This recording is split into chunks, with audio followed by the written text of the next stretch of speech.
ঈদ মানে হাসি খুশি আর অনেক অনেক বেশি আনন্দ। কিন্তু আমরা যারা গৃহিণী আছি তাদের কাছে ঈদ মানে হলো বেশি বেশি রান্না করা, সারাদিন ধরে চুলার কাছে থাকা, ভালো মন্দ রান্না করে ফ্যামিলির সবার মুখে হাসি ফোটানো। সামনে আসছে কোরবানি ঈদ, আর এই কোরবানি ঈদে কিন্তু রান্নার ঝামেলাটা অনেক বেশি হয়। তো আমার আজকের ভিডিওটি তাদের জন্য, যাতে রান্নার ঝামেলাটা অনেকটাই কমে যায়। আসসালামু আলাইকুম, আমি জান্নাত। তোমরা সবাই দেখছো জিএসএম কুকিং স্টুডিও। তো বরাবরের মতো নতুন একটি ভিডিও নিয়ে আজকেও হাজির হয়েছি। আজকে তৈরি করে দেখাবো শাহি গরম মশলাগুলো পরিমাপ সহ, একদম টিপস অ্যান্ড ট্রিক্স সহ। আশা করি ভিডিওটি তোমাদের ভালো লাগবে। আরও অনুরোধ করব ভিডিওটি স্কিপ না করে সম্পূর্ণ ভিডিওটি আমার পাশে থেকে দেখার জন্য। তো আমি প্রথমে দেখো 2 টেবিল চামচ এলাচ নিলাম, এটা সবুজ এলাচ দিয়ে দিচ্ছি। 2 টেবিল চামচ দারুচিনি, এখানে দিয়ে দিচ্ছি লবঙ্গ 4 টেবিল চামচ। লবঙ্গের ফ্লেভারটা কিন্তু তেমন একটা স্ট্রং নয়, সেজন্য দারচিনি এলাচের থেকে লবঙ্গটা একটু বেশি দিতে হবে। দিয়ে দিচ্ছি গোলমরিচ, এটা কালো গোলমরিচ, তাও 2 টেবিল চামচ। আমি কিন্তু মেপে মেপে দিয়েছি, সম্পূর্ণ উপকরণগুলো আগে মেপে রেখেছি। এবারে দেখো এখানে দিয়ে দিচ্ছি শুকনো মরিচ, এটা আসলে পরিমাপ করা যায় না, এটা আন্দাজ করে দিতে হবে যাতে 2 টেবিল চামচ মতো হয়। তো এখানে আমি 15 থেকে 16টি গোটা শুকনো মরিচ নিয়েছি, আর নিয়েছি 8 থেকে 10টি তেজপাতা, গোটা তেজপাতা। এই তেজপাতাটাও কিন্তু খেয়াল রাখতে হবে যাতে সম পরিমাণ হয়। এখানে দেখো জায়ফল আর জয়িত্রী নিয়েছি, তো এখানে গোটা একটি জায়ফল আর আরও একটি জায়ফলের অর্ধেক আর 5-6টি জয়িত্রী নিয়েছি, এটাও দিয়ে দিচ্ছি। আমি কিন্তু এখনো চুলাটা জ্বালাইনি, আমি বন্ধ চুলায় কিন্তু সম্পূর্ণ উপকরণগুলো এক করে অ্যাড করে দিচ্ছি। এবারে দেখো এটা গোটা ধনিয়া নিচ্ছি, তো ধনিয়াটাও 4 টেবিল চামচ। ধনিয়া আর লবঙ্গটা কিন্তু বেশি দিতে হবে অন্য অন্য উপকরণ থেকে।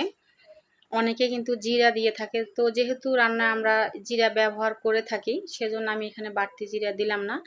যদি তোমাদের কাছে মনে হয় দিবে তাহলে কিন্তু 2 টেবিল চামচ মতো জিরা দিতে পারো এখানে, আর 2-1টি কালো এলাচ দিতে পারো। তো অনেকে কিন্তু শাহজিরা, শাহ গোলমরিচ কিংবা স্টার মশলা কিংবা কালো এলাচ দিয়ে থাকে। এগুলো মূলত বিরিয়ানি রান্না, তেহারি রান্না ব্যবহার হয়ে থাকে, কিন্তু যে অরিজিনাল গরম মশলা, এটাই অরিজিনাল গরম মশলার আসল রেসিপি। তো আসছে কোরবানি ঈদে, তোমরা ঈদের আগে এভাবে করে পরিমাপটা লক্ষ্য করে গরম মশলা তৈরি করে নিতে পারো কম বেশি করে। আর এটা তৈরি করে খুব অনায়াসেই একটি এয়ারটাইট কন্টেনারে ভরে 6 মাস ধরে ব্যবহার করতে পারবে। আর এটা যে কোনো রান্নায় ব্যবহার করতে পারবে, গরু, মুরগি, খাসি, এবং আমরা রেগুলার যে রান্নাগুলো করে থাকি, মূলত যে রান্না গরম মশলাটা যায় আর কি, রান্নার শেষের দিকে অল্প একটু গরম মশলাগুলো ছড়িয়ে দিলে রান্নার স্বাদটা কিন্তু দ্বিগুণ হয়ে যায়।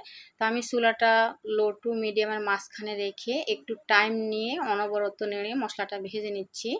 তো এই কাজটা কিন্তু অবশ্যই ধৈর্য ধরে করতে হবে, একদমই তাড়াহুড়া চলবে না। তাড়াহুড়া করলে কিন্তু পুড়ে যাবে, যদি চুলার আঁচটা বাড়িয়ে দাও নিচ থেকে পুড়ে যাবে আর মশলাগুলোর ভিতরে হবে না, সেক্ষেত্রে কিন্তু এটা গুঁড়ো হতে চাইবে না।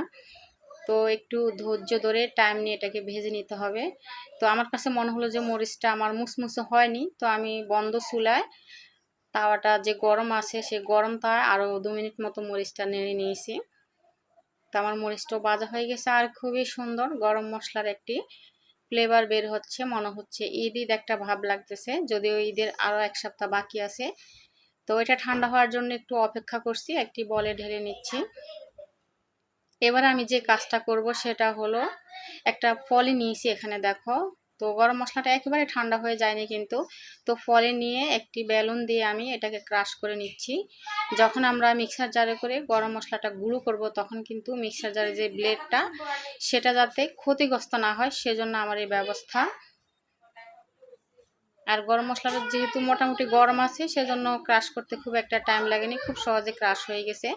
এবার আমি মিক্সার জারে নিয়ে নিচ্ছি, মিক্সার জারে করে গুঁড়ো করে নেব। তো এই মুহূর্তে ছোট্ট একটি অনুরোধ করছি, এতটুকু পর্যন্ত যদি তোমাদের কাছে আমার এই ভিডিওটা একটু ভালো লেগে থাকে তাহলে একটি লাইক করে দিও প্লিজ। তোমার একটি লাইক আমার এই ভিডিওটা অন্যদের কাছে পৌঁছাতে সাহায্য করে, আর তোমাদের একটি লাইক কিংবা একটি কমেন্ট আমাকে নতুন নতুন ভিডিও বানানোর জন্য উৎসাহ যোগায়। তো এবারে দেখো যেটা করব সেটা হলো আমি এখানে একটি স্টিলের ছড়ানো প্লেট নিয়েছি আর মশলাটা ঢেলে দিচ্ছি। তো মশলাটা গুঁড়োর পরে কিন্তু অনেক বেশি গরম থাকে, তো চেষ্টা করবে গরম গরম না ঢুকানোর জন্য। এটা একটু নেড়ে ছেড়ে ঠান্ডা করে নিবে কয়েক মিনিট অপেক্ষা করে, তারপরে এয়ারটাইট কন্টেনারে ভরে ভালো করে মুখটা বন্ধ করে রাখবে, যাতে ফ্লেভারটা থাকে, ফ্লেভারটা নষ্ট না হয়। তো ঈদের আগেই এই মশলাটা তৈরি করে এয়ারটাইট কন্টেনারে ভরে রাখতে পারো। আর আমার এই রেসিপিটি যদি তোমাদের কাছে এতটুকু ভালো লেগে থাকে তাহলে অনুরোধ করব আবারও একটি লাইক করার জন্য, আর প্রতিদিন এরকম নতুন নতুন ভিডিও হওয়ার জন্য চ্যানেলটি সাবস্ক্রাইব করে পাশে থেকো। সবাই ভালো থেকো। সবাইকে আগামী ঈদ মোবারক জানিয়ে বিদায় নিচ্ছি। আল্লাহ হাফেজ অ্যান্ড আসসালামু আলাইকুম।